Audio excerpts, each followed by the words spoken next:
Fish was rewarded with a knighthood. Churchill also ate heartily, especially steak, sole, and oysters. He daily sipped large quantities of whisky or brandy, heavily diluted with water or soda. Despite this, his liver, inspected after his death, was found to be as perfect as a young child's. Churchill was capable of tremendous physical and intellectual efforts, of high intensity over long periods, often with little sleep. But he had corresponding powers of relaxation, filled with a variety of pleasurable occupations, and he also had the gift of taking short naps when time permitted. Again, when possible, he spent his mornings in bed, telephoning, dictating, and receiving visitors. In 1946, when I was 17, I had the good fortune to ask him a question. "Mr. Churchill, sir, to what do you attribute your success in life?" Without pause or hesitation, he replied, "Conservation of energy.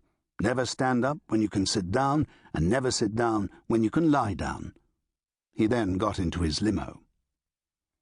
This vivacious and healthy child was the elder of two sons born to remarkable parents. The father, Lord Randolph Churchill, 1849 to 1895, was educated at Eton and Merton College, Oxford. He was MP for the family borough of Woodstock, just outside Blenheim Palace, for the decade 1874 to 1885, and then for South Paddington in London until his death.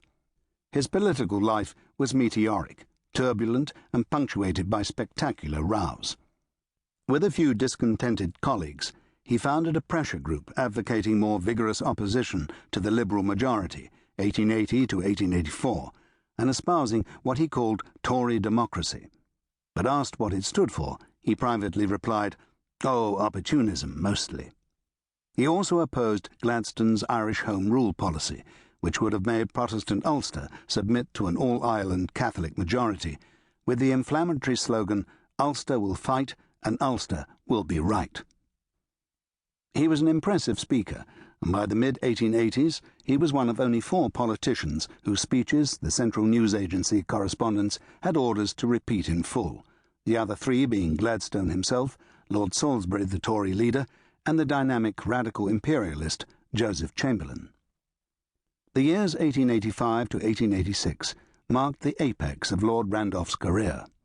He was first Secretary of State for India, and then for 6 months Chancellor of the Exchequer. But while preparing his first budget, he had a deadly row over spending with the Prime Minister. Salisbury was supported by the rest of the Cabinet, and Lord Randolph resigned, discovering in the process that he had grotesquely overplayed his hand. It was a case of the dog barking, but the caravan moving on. He never recovered from this mistake. At the same time, a mysterious and progressive illness began to affect him. Some believed it was syphilis, others a form of mental corrosion inherited from his mother's branch of the family, the Londonderrys. Gradually his speeches became confused and halting and painful to listen to, until his death in 1895 drew a merciful curtain over his shattered career. Winston was only 20 when his father died, and was haunted by this tragic final phase until he exorcised the ghost by writing a magnificent 2-volume biography, transforming his father into one of the great tragic figures of English political history.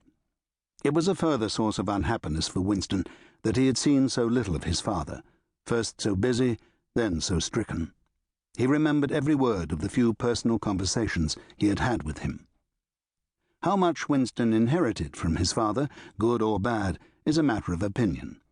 Mine is not much. Indeed, there was little of the Churchills in him. They were, on the whole, an unremarkable lot. Even the founder, John, 1st Duke of Marlborough, might, in the view of King Charles II, a shrewd judge of men, have remained a quiet country gentleman, had he not been stirred into activity by his astounding and ambitious wife, Sarah Jennings. Of his successors, none achieved distinction. 5 of the first 7 dukes were victims of pathological depression. Winston, it is true, complained of periodic dark moods, which he called the black dog. But these were occasioned by actual reverses and were soon dispersed by vigorous activity. His father's extremism and his judgments were often quoted against him during his own career, and there were a few occasions when he went too far and was severely punished for it. But in